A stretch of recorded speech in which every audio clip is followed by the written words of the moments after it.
Chronicles of the Grim Reaper, The Vigil, by Griz, Calderon. Before the sickness came, Elise's days were simple. She rose before her parents, stoked the kitchen fire, and fetched water from the well at the edge of the square. The air in the morning smelled of bread baking in the communal ovens, and the streets rang with the sound of traders setting out their wares.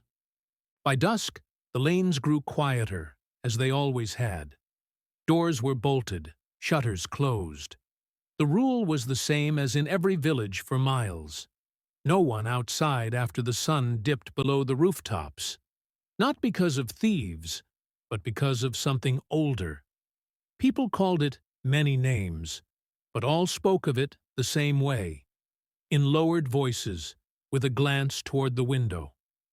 When the plague came, even the daytime felt like night. It started with a cough from the blacksmith's wife. Then the baker's daughter collapsed in the street. Within a week, the chapel was full every evening, not for worship, but for the dying. Those still well enough to work wore strips of cloth over their mouths.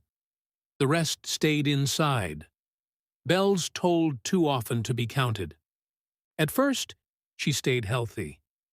She tended to her parents, who both fell ill within days of each other, feeding them broth and wiping their foreheads while the sound of coughing drifted through the thin walls from neighboring homes. At night, she sat by the window, listening to the quiet broken only by the shuffle of boots on the cobblestones, never more than one pair at a time.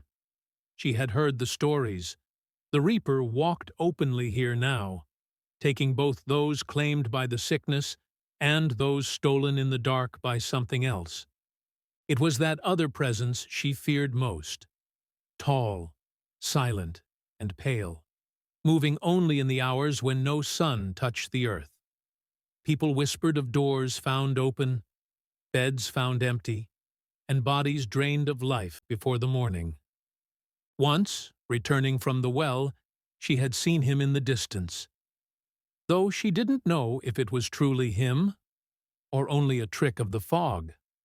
A figure stood at the corner of the lane, motionless, as though watching her. She had looked away, and when she turned back, he was gone. Her fever came suddenly, burning through her skin in the space of an hour. The room seemed to tilt. She sank onto her bed, the walls spinning, her breath shallow. The coughing started, sharp enough to draw blood to her lips. She drifted in and out of awareness. Somewhere far off, she heard her own door creak. A shadow stretched across the wall. He was there. The same figure from the lane, pale as bone, with eyes she could not read. He moved closer, not with the hunger the stories promised, but with something like grief. He sat beside her bed, the weight of his gaze heavy on her face. For a moment, it seemed he was looking at someone else entirely, someone he had once loved. His hand did not touch her, but the air between them felt charged, full of something unspoken. She could hear his breath, steady, even as her own faltered. Behind him, the air thickened. The Reaper stood in the corner, cloaked in black, scythe in hand. The space seemed to bend around him, drawing the light away. Her chest tightened, not from fear of dying, but from the strange pull in his presence. She had feared him before.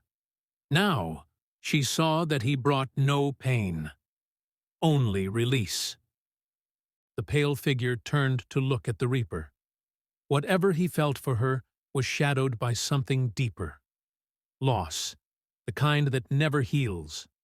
For the first time, she wondered if monsters could mourn.